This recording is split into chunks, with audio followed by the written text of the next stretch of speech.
Musulmançılıkta, İslamda kaçan kişi ölüm töşөгүндө жатканда al-muhtar annahu yuda'u mustalqiyan ala qafahu nahval qiblati deydi.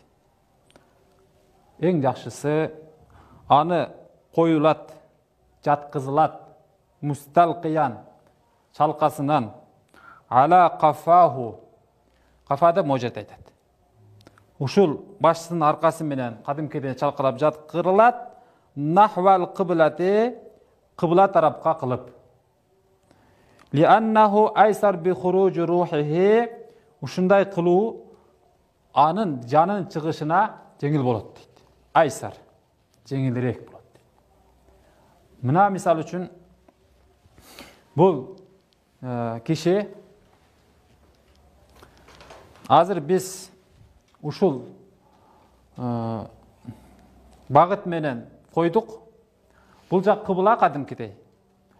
Бул адамды биз бутун кыблага каратып, ушундай жаткырдык. Эми ушул жерден башын кичине өйдөрөк көтөрүп, башынын астына бир жаздык жумшак нерсени коюп, анан өлүм төшөгүндө жаткан кишини ушундай койсо дагы жакшы. Себеби, эми ушул жерден суроо болот дароо эле. Эмне бул кыбланы тебип жатып өлөбү депчи? Жок. Негизи кыбланы караган киши мындай турат, намаз окуйт. Ооруп жаткан адам эгер ушинтип жаткырып койсо, монда аркасына чалкалатып жаткырып койсо, демек ал кыбланы караган бойдон чалкалап жатат. Түшүнүктүбү? Кыбланы караган адам ушундай да. Эми ушуну намаз окуйм деп отурду, отурса дагы кыбланы карап турат, жатса дагы кыбланы карап туруш үчүн ушул кыбланы тептирип жаткырыш керек.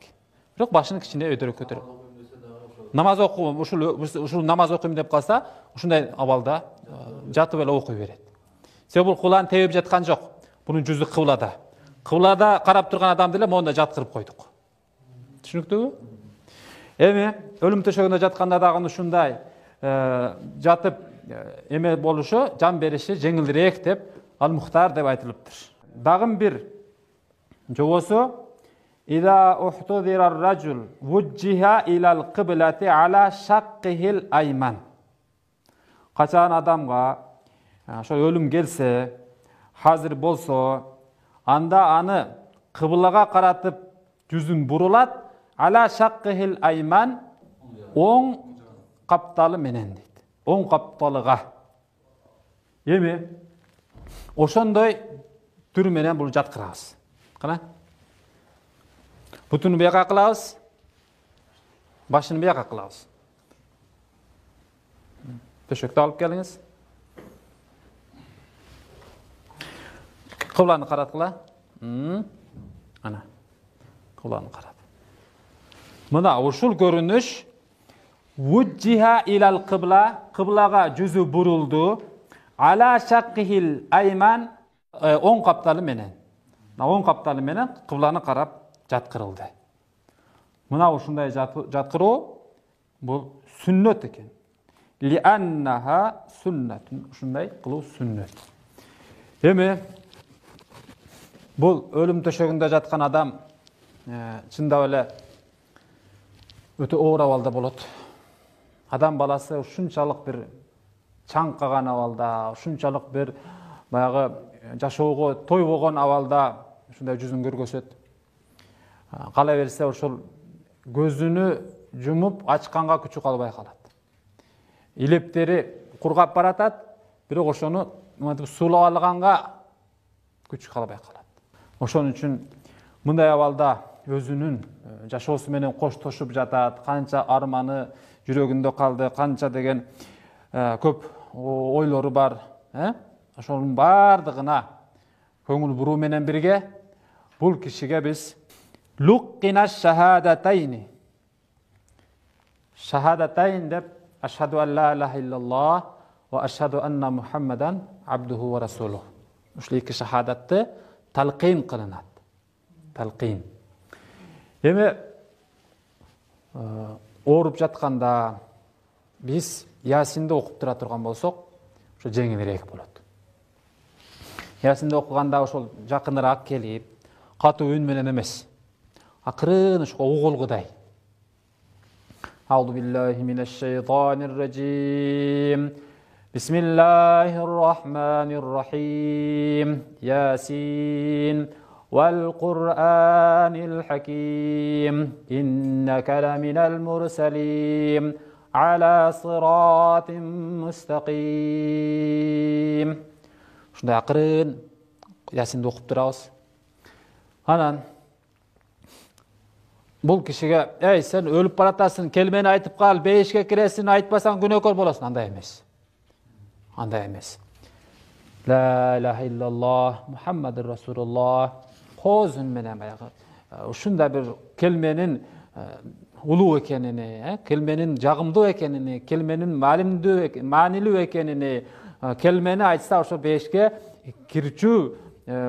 kirişke bayağı kızıga turganday kılıp La ilahe illallah Muhammedur Resulullah dep şunda qo'z qilib aytabız akırın kulağına jakında. Keyin oң kulağına, sol kulağına La ilahe illallah Muhammedur Resulullah. Ilebini qıymıldatıp aytqысы kelgenler ошо ilebini qıymıldatıp kalat. Kebiröler qatu-qatu ile aytat. Kebiröler ошо alı gelbey kalat. Kebiröler ошо aytkan sayın kayra ayt dep monday bir nersени ümit kılganday bolot. Эми ар кандай киши болот да. Ошон үчүн Аллах Тааладан сураш керек, ошол келме менен кетеле, келмени насип кыл депчи. Акыры келме ла илаха иллаллах болсо бешке кирет дейт го пайгамбарыбыз. Ошон үчүн ушул абалда бардыгы баягы чечилет да келме менен. Ошон үчүн ла илаха иллаллах, ашхаду ан ла илаха иллаллах. Эми кайра тынбай кулагына куйбастан, ага жеңилдик бериш керек. Өзүнүн эмеси менен күрөшөт, жашоосу менен күрөшүп аткандан кийин илептерини ошол суу менен марлени сууга малып, акырын сууланып турат. Андан кийин Ясинди кайра токтоп окуса да болот. Анын абалына карап да. Анан баягы келме айткысы келип атса, Ясинди окуп алсак да, Ясинди токтотуп, анан ошол жерден келмени айттырып коюп, анан кайра ошол жерден Ауз биллахи минеш-шейтанир-ражим деп улап кетип, ошентип Ясинди айтып окуп туруш керек болот. Ва иза мата качан өлсө шудду лихиятайхи. Эми мына китепти кармап тур. Качан жан бергенде адам баласы жан бергенден кийин дароо эле денеси катый баштайт. Алгачкы белгилери могу бутунун учунан башталат, муздап, кадимки адамдын денесиндеги жылуулук калбай калат. Муздап, агарып, же өңү өгөрүп, ушундай көгөрүп дегендей. Бутунун учунан, колунун учунан, монда колунан кармап билсе болот, монда кармап, ушул бутунун учунан, колунун учунан башталат. Анан бул тырнакта, мисалы үчүн кызыл болуп турат го тырнагыбыз. Монда сыкканда агарат.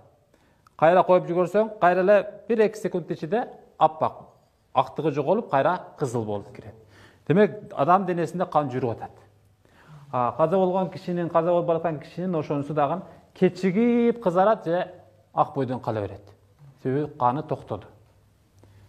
Эми ал каза болуп аткан кишинин тырмактарын чымчылап, эми кыйнап эмес. Бул жөн эле аяк адамдын эмесин текшериш үчүн. Тирүүбү, өлүүбү. Көчөдөн бирөө алып калды, шашып атканда эме кылыш үчүн, ошол бул өлүп атканда аны эмес. Бул жөн эле бир айтылган сөз. Анан адамдын эң эле ошол жүрөк сокконду билиш үчүн эң жакшы жолу, баарыбыз эле билебиз, могу колдун мо жери, мына жер. Ушул жерде кан тамыр жумшак жерден жакшы согот. Да колун кармап туруп эле, да кылып эле билип коет. Тагын болбосо тамакта мо жер. Бул жерге колдун артын койсо мына. Лык этип жүрөк согуп турат. Ушул жерден колу да мында кармап, акырын назик кол менен бул жерге мында колун коюп, ошону билинет. Качан жаны чыкканда адам өзү ошол өпкөсү токтогондон кийин дагы жүрөгү күчтүү адамдардын жүрөгү согуп турат. Булк. Ошо жүрөгү да согуп турган учурда ошол гар-гара келет. Кадимкидей катуу-катуу, ушул үн катуу-катуу чыга баштайт. анан омурткасын кичине көтөрүп, анан ошол гаргараны катуу тарта баштаганда талкинди дагы баягы ла илаха иллалла деп айтып турабыз го. Ошону акырыныраак анан гаргара келген учурда ошол Ясинди окуй башталат. Кайрадан. Же болбосо ошол улантып кайсы жерге токтогон болсо ошо Ясинди окуп туруш керек. Ошо гаргара эң акыркы кыймыл аракет да. Гаргара келгенде тобо ыйман кабыл болбойт дейт го. Себеби андан кийин ал башка амал кыла албайт. Эң акыркы ошол гаргара. Гаргарадан кийин анан адам жан берет. Мону алабыз. Бул жана жан бергенге чейинки амал болчу. Эми түз жаткырылат. Колу бутуну мондай түз. Кээ бирөөлөр мондай ушу бойдон катып калат. Жарым саат турса ушу бойдон катат. Муну түзөш кыйын болот. Колдор дагы ачык. Ошону жан чыгары менен дененин түздүгүнү баардык нерсенин колуну ушундай түз кылып коюш керек. Анан башыны кичине кыблага буруп коюш керек. Себеби баягы түз болуп катып калбасын да. Мындай. Анан биринчи лихиятайхи деп мо ийиктен баштап мо жерге чейин байланат. Көрдүкпү? Ушундай. Себеби мо ийиги бар го, мо ийиги. Ушул жер. Мына ушундай. Көрдүкпү? Оозу ачылып калбаш үчүн ушул нерсе мо жаак астыга түшүп ооз ачылып калат да. Ошон үчүн бул нерсе биринчи болуп байланат. Байла бияк. Эң биринчи болуп эги таңылдыбы? Андан кийин көздүн мо жерлерини, мына үстү бар го, жумшак жери. Ушул жерини акырын укалап, да акырын укалап, кол менен укалап, бисмилла деп көз жумулат. Жумуп коюлат.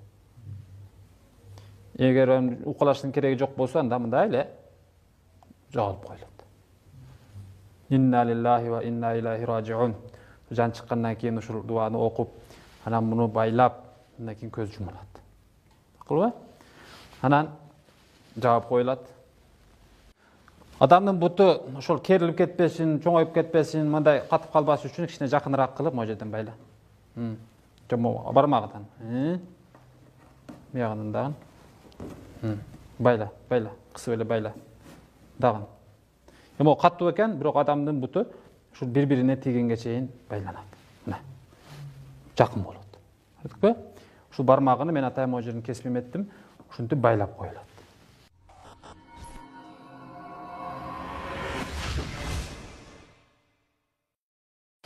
Адам жаны чыкты. Анан биз эгини таңдык, бутуну таңдык, денесин түздөп койдук. Анан кийими бар да. Биз кийимини дароо чечишибиз керек. Биринчи кийимди чечерден алдын моундай простынын үстүгө жабабыз. Ач. Ач. Болду, ошондой ташап кой. Мынабы аврет жерини жапкан чүпүрөк болуп эсептелет. Түшүнүктүүбү? Ушул аврет жерин чапканды киндиктен баштап тизенин астына чейин биринчи кийиминин үстүнөн жабылат. Кийиминин үстүнөн жабып туруп, ушул нерсе эми акыры кепинделип, кепин үстүгө жабылгандан кийин алынат. Ошого чейин тура берет. Бул нерсе эч качан ачылбаш керек, аврет жери. Буну кийимин шымынын үстүнөн, көйнөгүнүн үстүнөн жаптыкпы? Шымыны бияка алып, кийимини бияка алып, бул нерсе калды. Ушул. Эми үстүнү чап эми. Тияктан өтүп чап. Болду.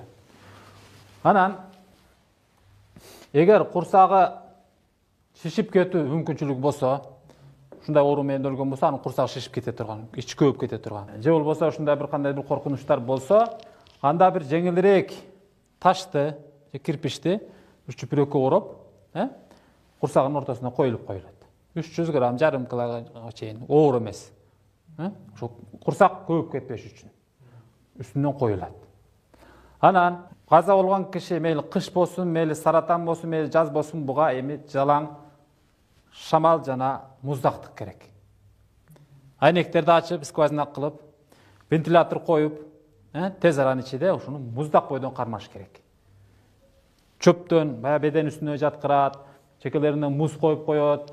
Ошентип буну баягы муздак сакташ керек болот. Ороп салат үстүнө одеялды, анан ал сасыйт. Жарым сааттан кийин эле башталат. Ошон үчүн бир кабат могу чүпүрөк авырат чапкыч ушул болду. Ушу бойдон турат. Гусулга алынганга чейин. Анан эми ушул нерселердин баарын дайындадыкпы? Биз чукул жыйын өткөрөбүз. Адатта азыр биздин элде мындай да. Киши каза болдубу? Айтат: "Сен барасың, боз үй таап келесиң. Каяктан болбосун. Алып келип могу жерге тигесиң. Сен болсо жайлоого барасың, базарга барасың, каяктан болсун семиз жылкы табасың. Акча бияктан берилет. Сен болсо казан табак табасың, мечиттен табасың, каяктан табасың, казан табак табасың. Сен болсо тиги машина, сен ошондой. Тамак аш, боз үй эң биринчи проблема болот да. Бар, жөнөкүлө. Кепин, ол 3 күндөн кийин коюлат. Бул деген анан жок. Киши каза болдубу? Боз үй, казан табак, жылкы, эт, отун, суу жок. Ал нерселер азыр проблема эмес. Ал нерселер болбосо да боло берет. Эң биринчи биз чукул жыйынды өткөрөбүз. Бул кишинин малы канча? Жалпы суммасы канча? Ошону эсептей баштайбыз. Биринчи. Сен кепин алып келесиң. 25 метр, аял киши болсо, эркек киши болсо кичине азыраак. Мүрзө тез казылыш керек. 12 саат, 20 саатка жетпей. 24 сааттын ичинде коюшубуз керек. Сен бул кишинин канча карызы бар, кандай бизнеси бар, канча акчасы бар, баласың да. Таап кел. Сен байкеси. Мондой. Буяк болсо, ушул не осуяттарды кылды. Азыр өлүм үстүндө турдуң осуят кылган болушу мүмкүн. Буларды тактайсың. Мындай кеңеш болот. Биринчи кеңеш. Кепиндикке нерселер керек болот. Мүрзөнү тез даярдаш керек болот. Малы мүлкүн канча экенин билиш керек болот. Эң биринчи нерсе. Эми бул киши бир киши менен чогуу бизнес жасап жүргөн. Мисал үчүн, бир киши менен 30 000 сомдон чогултушкандагы 60 000ге бир магазин сатып алган. Экөө. Анан магазинди башка 3-чү адамга беришкен. Анан ал киши ижарасын берсе, булар экөө тең бөлүшүп алган. Ошондо иштеп жүрүшкөн да. Эми бунун малыны ошол шериктеш дүкөндө экөө сатып алган да. Ошондон биз бөлүп алышыбыз керек. Бүгүн азыр ушул учурда. Эгер шериктеш бардык кишилер мындай шериктеш боло берет, эми ошондой болуп калса да. Баланча киши келди. 30 000ди буга бер дагы магазинди өзүң өткөрүп ал. Толугу менен. Мураскорлорго бер. Түшүнүктүүбү? Аны алдык. Мисал үчүн да, бул шериктеш болсо. Болбосо, бардык акчасын чогултабыз. Магазинден канча келди? Бизнес, чоң бизнес болсо дагы 30 000 келди. Анан кийин буяктан үй, жайы, малы, машинасы, кийим, кечеги, китеби бардыгына сатканда канча сом болот? Мисал үчүн 70 000 сом болот. Түшүнүктүүбү? 70 000 сом болот. Бизде азыр 100 000 сом акча болду. Канча болду? 100 000 сом. 100 000 сом акча болду.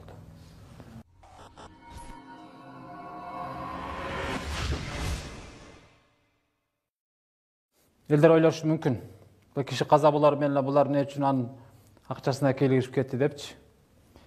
Биздин милдетибиз бул каза болгон кишини урмат сый менен узатуу, анын ошол өзүнүн пешенеттери менен, чекеси менен тапкан малы менен өзүнү көмүү, жана осуяттарын аткаруу, жана карыздарын төлөп берүү, жана ушул эле кишинин бала чакасына, тууган уругуна, мураскерлерине ошол малын бөлүп берүү. Бул биздин тирүүлөрдүн милдетибиз ушул. Ар бир кишиге ушундай мамиле жасашыбыз керек. Ар кишинин кыялдары бар. Баламды палан жака окутум келет, модай мечит салгым келет, апамды ажыга жөнөтүшүм керек деген осуяттар болушу мүмкүн. Аларды аткарыш беришибиз керек. Ошондой эле анын тапкан малы, жаны малыны бардыгын биз ошол балдарына тең кылып бөлүп беришибиз керек болот. Ошондой эле бул кишини өзүнүн малы менен көмүшүбүз керек болот.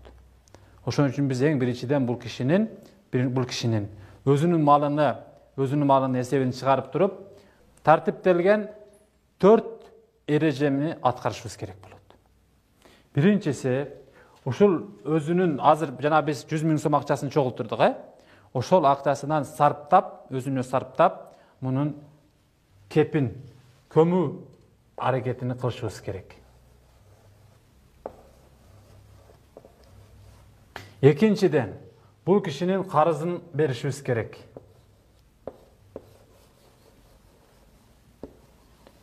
Үчүнчүдөн, осуятын аткарышыбыз керек.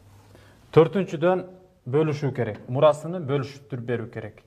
100 000 сом ушул нерселерге өзүнүн тартыгы боюнча биринчи аткарылмайынча экинчиге иштеткенге болбойт, экинчи аткарылмайынча үчүнчү иштетилгенге болбойт.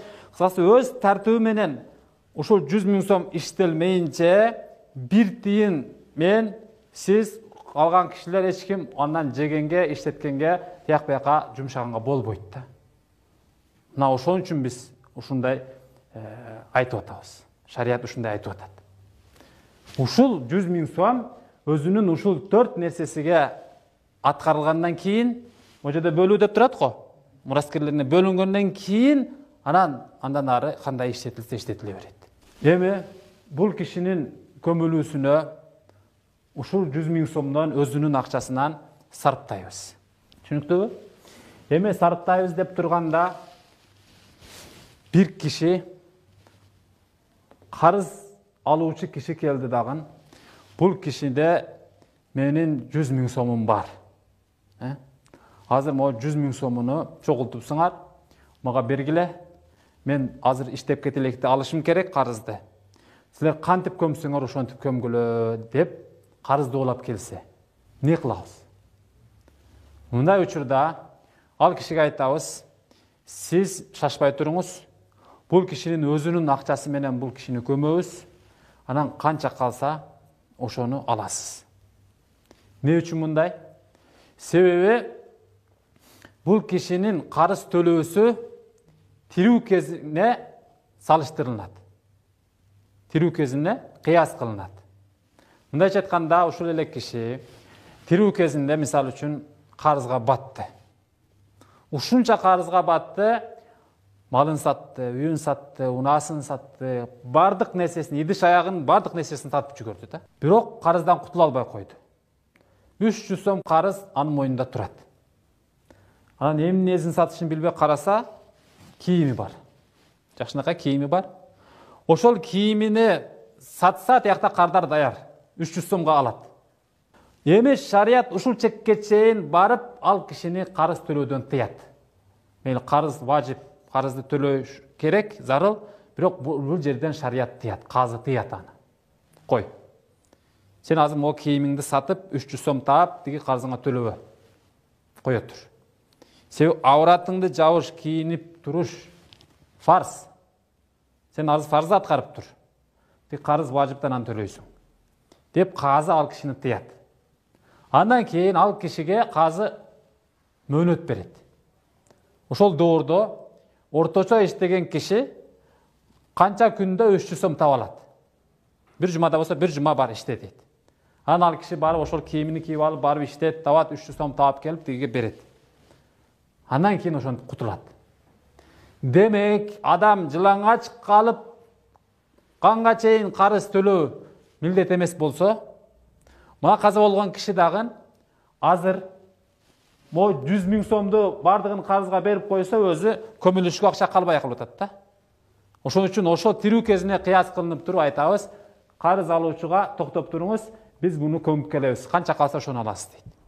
Мындайча айтканда, өлгөндөн кийин дагы өзүнүн акчасыга өзүнүн ауратын жабыш керек, мындайча кепилдениш керек, мүрзөгө коюлуш керек, анан калган акчасы менен карызын төлөнүш керек. Түшүнүктүүбү? Эми көмдүк. Бул кишини азыр көмүү жөрөлгөсүнө өтөбүз. Көмгөндө буга иштеди, мисалы үчүн, ошондон 10 000 сом. 10 000 сом дагы биз көмүүгө иштеттик. Макулбу? Бизде канча калып атат? 90 миң. Эми ошол 90 миңди жанагы 100 миң карызым бар деп келген кишиге 90 миңди беребиз. 10 миң сомду анан аласың деп. Эгерде карызы анча эмес, карызы азыраак болсо аны беребиз, калган акча бияка осуятка ылдый кете берет. Түшүнүктүүбү? Эми ушул карыз маселесинде дагы бир мисал келтирип кетем. Мисал үчүн бир киши 100 миң сом карыз болуп өлдү. Анан аркасында 1000 сом эле акчасы калды. Канча калды? 1000 сом. А карызы канча? 100 миң сом. Эми ошол 100 миңдин 90 миңини бирөөдөн алган. Дагы 9 миңди дагы бирөөдөн алган. Анан 1000 сомду бирөөдөн алган. 3 кишиден алган да. 90 миң, 9 миң, 1000 сом. Канча болду? 100 миң. А мында канча калып атат?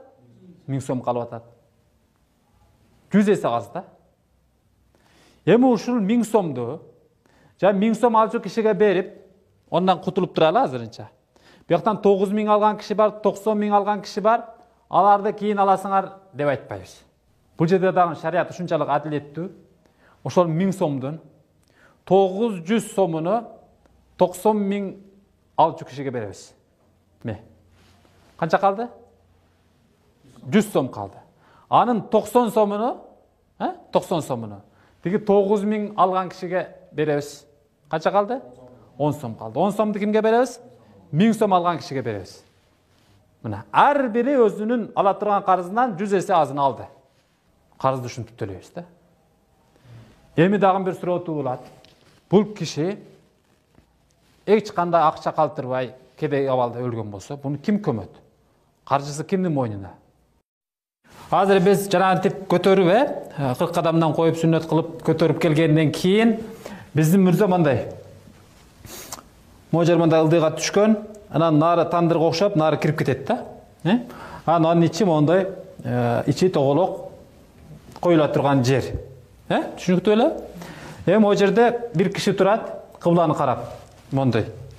Могу жерде дагы бир киши турат, монун ичинде дагы 2 киши отурат мүрзөнүн ичинде. Анан биз могу жанагы алып келген табытты буту менен мондай сунабыз. Түшүнүктүүбү? Могу жерде кыбланы карап турган кишилер мондай кармап, мындай ылдыйлатып, анан кийин атып бутудан кармап түшүрөт. Азыр бул немени көрсөтүп берем. Анан бул буту менен мондай буту бияка кирип, монда коюлат. Монда коюлат майыт. Мондай. Коюлду. Анан ал кишилер кайтып чыккандан кийин могу оозу тандыр, анан могу жерде чукур да ылдый. Ушул жер мондай болуп, ушундай жер төрпүштүк болуп, кирпиштер коюлат дагы. Анан могу чукурлук үстү мындай болуп топурак менен толтурулат. Азыр могу мүрзөгө түшүрүп атканда могу төртөөбүз мен дагы кыбланы карап турамбы? Эми мен монун ичиге кирдим. Кирип могу жерде мүрзө, могу жак мүрзө. Андан кийин силер наркылар көкүлөдөн кармап түшүрөсүңөр бери. Эми аны алып эле койгула эми. Алгыла. Көкүлөдөн кармап бери түшүрөсүң. Анан силер мага бере бересиңер. Мындай, ылдый. Түшүрдүм. Киргиздик. Анан ушундай койдук. Көрдүңбү? Сен табыттар нары. Мүрзөгө ушундай коюлгандан кийин эми башыны, белини, бутундагы эмелерди чечип коебуз. Чечип кой. Чечип ушундай бойдон таштап коебуз астыга. Ушундай чечип эле, ушундай калтырып кое беребиз. 3 жерин чечтик да. Мүрзөнүн ичинде ушундай чечик бойдон калат. Башы ачылбайт. Анан башыны дагы бир карап коебуз, кыблага карап турабы деп. Мына кыбла, мына кыбланы карап турат экен. Кыблага монтуп каратып коебуз. Кыбланы карадыбы? Бираз топурак койсо. Анан сырттан баягы чакаларга топурак салып келет да. Ошол топуракты биринчи жолу алганда минха халакнакум, экинчи жолу алганда фиха нуидукум, үчүнчү жолу алганда ва минха нухриджукум таррatan ухра. ушул аяттын сөздөрүн окуп салып, анан кийин ичине узатканда ошол топуракты чака менен же бир чүпүрөктө келди да, могу жерге төгүп, могу жерлерине төгүп астына. Ичине аматы кыбланы каратып, эметип коет. Андай жамбаштатып коет деген. Ошол топуракты ошол жерлерине коюп, кичине кыбланы каратканга баягы астына себеп коет. Киргизип атканда жанагы, Бисмиллахи ва аля миллати Расулилла деген дуаны айтып турулат. Бисмиллахи ва аля миллати Расулилла. Ошол дуаны айтып турулат. Дагы бир айта кетчү нерсе, баягы гусул алдырып аткандан кийин, баягы кепин деген маалда сежде кылчу жерлерине миск сүртүлөт. Ал-кафур деген миск болот. Ошол сежде кылчу жерим чекеси, мурду, колу, тизеси, анан буту да. Сеждеде кайсы жерлери жерге тийсе, ошол жерлерине миск сүртүп коюлат. Анан бул жерде азыр бул мүрзөгө коюлду. Мүрзөгө коюлгандан кийин башын кыблага кылдык.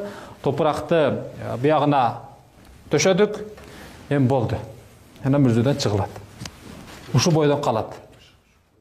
Койгондон кийин могу жерге кирпич, же болбосо аябай мындай жыгач, ошондой нерсе коюлбайт. Бул жерге чийки, кирпич же жанагы кубалак ошол нерсени коюп, мынчалык ошондой чымды, кубалакты, ошол топурактан жасалган нерселерди коюп, бекемдеп, бири-биринин үстүнө мындай коюп, астына топурак коюп, ошентип тосулат. Бул жерге темир койгон, бетон койгон, ошол мындай бышкан кирпич койгон жакшы эмес.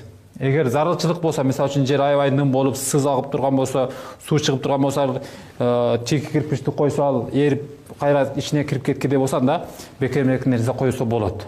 Биздин өлкөдө ушундай мындай ичине кирген мүрзө болгондуктан жер катуу, ошон үчүн чийки кирпич коюшубуз керек болот. Көмүлгөндө ошол эми ал ичинде калды да. Могу жер мондай узунуга төрүнүн өркөчүндөй болуп коюлат. Тоголок кылып эле бозойго окшотуп койгон болбойт. Себеби мында мусафир адамдар, бараткан адамдар ушу мүрзөнү көрүп, мында мүрзө мындай экен, демек кыбла бияк экен деп кыбланы таап алыш керек. Ошондой эле кээ бир китептерде ошо бир карыш, эки карыш гана жерден көтөрүлүш керек. Күмбөз, таш-маш үстүнө решетка эч нерсе коюлбайт. Ошол эми гана топуракты гана узун кылып, балыктын жонундай кылып коюлат. Анан коюлгандан кийин бир кыска, өтө кыска эмес, же өтө узун эмес, чилденин күнүндө, ясинде эмес, элге малал келиши мүмкүн да. Же өтө кыска эмес, орточо Табарактан башынан аягына, же Бакара сүрөсүнүн башынан аягынан окуса Куранды. Анан кийин бата кылынат. Ушу мүрзөдөгү жана ушу мейитке айрыкча сууну багыштап, андан кийин бул жерден жылып кетилет. Ошол мүрзөнү эң акыркы адам 1, 2, 3, 4, 5, 6, 7 кадам койгондо, ошонун 7-чи кадамындагы бутунан чыккан шыбыртты бул киши угат. Мындайча айтканда, ушу 7 кадам койгондо эле бул кишиге жан киргизилип, периштелер келип, Роббиң ким, китебиң кайсы, динин кайсы, бул пайгамбар жөнүндө эмне айтасың деген суроолор башталат.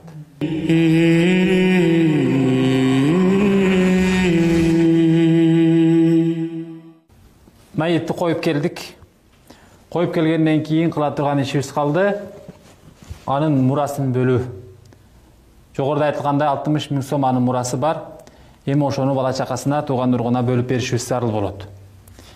Майытты коюп келгенден кийин тамак ашты, аны муну коюп, имам деген, молдо деген ушул нерсемен алек болуш керек. Тез арада анын ошол малы мүлкүн бөлүп бериш керек. Анан ал бала чакасы 3 күндөн кийин, 3 күн өткөрүп туруп, эхсан берип, элге тамак берсе, ошол эң туура жолу болот да. Ошон үчүн бунун малын бөлүп бериш керек болот. Эми 60 000 сомду биз могу 4-чү укукту аткарыш үчүн 60 000 сомду анын бала чакасына бөлүп берүүнү азыр ишке ашырабыз. Бизде мына ошол өлгөн киши, жана биз коюп келген киши, анын мунун бир аялы калган. Аялы. Анан атасы бар. Анан апасы бар. Анан бир баласы бар. Дагы бир баласы бар. Эми жанагы каза болгон киши, мына сызык ошол киши болсо, анын артында бир аялы, атасы, апасы, бир бала, эки бала, бир кыз, эки кыз, үч кыз. Ушча мураскери калган да. Биз эң эле биринчи аялыны канча алышын билишибиз керек. Аялы, демек, буякта мунун балдарыдан бар болгондуктан 8ден 1 бөлүгүн алат. Анан атасы буякта майыттын өзүнүн балдары болгондуктан 6дан 1-ин алат. Апасы дагы майыттын өзүнүн балдары болгондуктан 6дан 1 бөлүгүн алат. Балдары мо кыздарга кошулуп калганды жанагынтип бөлүп алат. Эми биз бул жерде маселени 24 деген сандан баштайбыз. 24-төн 8ден 1 бөлүк дагы чыгат, 6дан 1 бөлүк дагы чыгат. Эми 24-төн маселени жасай баштадык. Аялыга 24-төн 8ден 1 бөлүгү 3, атасыга 24-төн 6дан 1 бөлүгү 4, апасыга 24-төн 6дан 1 бөлүгү 4. Бизде бул жерде 11 деген 14-төн 11 кетти. Калган 13 калды. 13-үнү мо балдарга беришибиз керек. Кыздарга кошо. Эми кыздарды биз 1ден эсептеп, балдарды 2ден эсептегенбиз. 1, 2, 3. Бул жерде 2-ни кошсок 4, 5, 6, 7. Демек, бул балдары менен кыздары 7 болуп кетти. 7 кишиге 13 бөлүнбөйт. Ошон үчүн биз кайрадан таских кылабыз. Мындайча айтканда, мо балдардын, кыздардын эсеби 7 болду. Ошо 7-ни биз мо жерге 24-кө көбөйтөбүз. Ошондо 168 деген эсеп келип чыгат. 168. Эми ошол 168-дин 8ден 1 бөлүгү мо жерге 21 чыгат. Анан кийин мо 6дан 1 бөлүгү 28 чыгат. Мога дагы 28 чыгат. Себеби бул 6дан 1 бөлүгүнөн апасы дагы. Эми калды 91. 91-ди биз 7 кызга бөлүп беришибиз керек. Балдарды 2 деп эсептегенде, 2 кыз деп эсептегенде 7 болуп атат. Эми 91-ди 13-төн бөлүп беребиз. 13, буга дагы 13, буга дагы кызга 13, балага 2 эсе көп болгондо, ошондо мога 26. Bir балага 26 үлүш тиет. Мына 26. Ошондо 21, 28, 28, 26, 26, 13, 13, 13 ушунун баардыгын кошсо мына 168 саны келип чыгат. Түшүнүктүүбү? Эми биз баягы кишинин 60 000 сомун буяка жазабыз. 60 000 сомун буяка жазып туруп 60 000 сом жазып туруп анан бунукуну чыгарабыз. Кантебиз 21-ди 60 000ге көбөйтүп 168ге бөлсөк, бизде мында 7,5 миң акча чыгат экен. Анан мо 28-ди 60 000ге көбөйтүп 168ге бөлгөндө 10 миң чыгат экен. Мунуку дагы 10 миң болот, себеби окшош эле. Анан 26-ны 60 000ге көбөйтүп 168ге бөлгөндө мондай сан чыгат. Мондай тыйындар менен 71 29. Эми могу бала дагы ошого окшош эле чыгат. Эми могу кызга, бир кызга монун жарымы, же мына 13-тү 60 000ге көбөйтүп 168ге бөлгөндө мондай сан чыгат. 46, 42, 85, 714. Бул тыйын менен. Эми могу кызга дагы ошончо, бул кызга дагы ошончо берилет. Мына биз жанагы өлгөн кишинин мал мүлкүн 60 000 сомун аялына 7,5 миңини, атасына 10 миңини, апасына 10 миңини, bir баласына 9285 сом 71 тыйын 429 майда тыйынны bir баласыга бердик. ушул эле сумманы бул баласыга дагы алат. Эми ошол бала бир балага тийгенин жарымыны бир кызы 4642 сом 85 тиын мынчаны бир кызы алат. Ушинтип жанагы кишинин 60 000 сом мурасыны биз буларга бөлүп беребиз. Антиметкинче ушуларды баарын аткарганча 3 күн өтүп кетет. Анан 3 күндөн кийин ол баласы каласа бул акчасынан атасы, апасы ушул өзлөрүнүн үлүшүдөн чогултуп туруп, ихсан кылып, мал союп элге Куран окуса жайыз жана туура болот.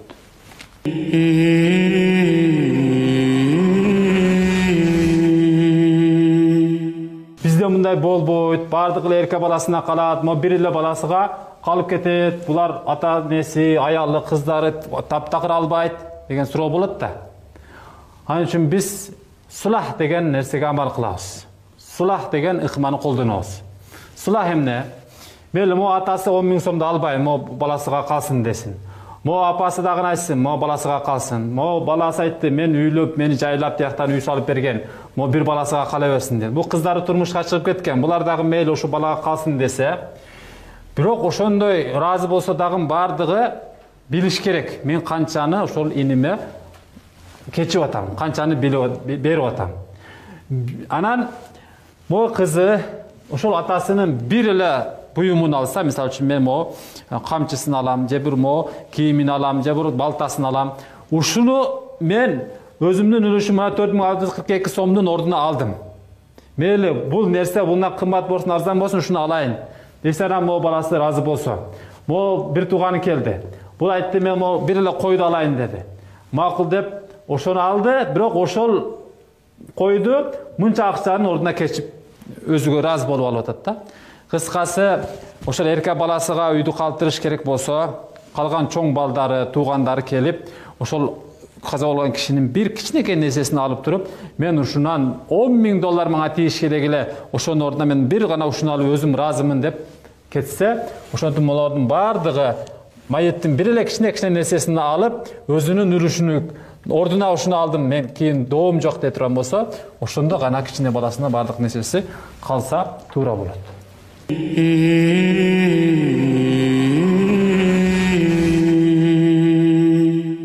Урматтуу замандаштар, урматтуу мекендештер, ушул биздин бүгүнкү сабак, бүгүнкү көргөзүү ушул мурас илиминин негизинде болду. Ошон үчүн мурас илимини биз ушул өнүктүрүү борборун ачмакчыбыз, жакында буюрса. Ошол өнүктүрүү борборуна келип, ошол илимди үйрөнүп, ошол жерлерде ошол нерсеге амал кылып элге үгүт насаат кылсак.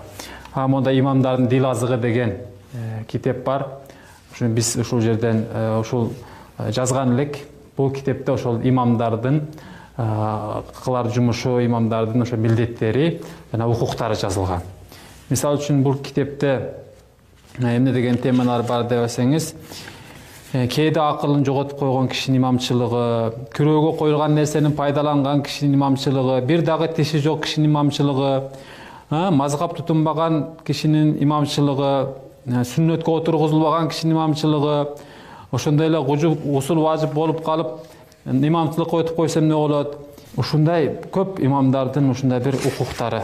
Бир буту кыска кишинин имамчылыгы, жаңы исламга келген кишинин имамчылыгы, ырчы аялдын күйөөсүнүн имамчылыгы, рүкү сажда кыла албаган кишинин, сүткордун имамчылыгы, макрух амалдарды кылган кишинин имамчылыгы, сакалын кылган кишинин имамчылыгы, ушундай баардыгы жазылган.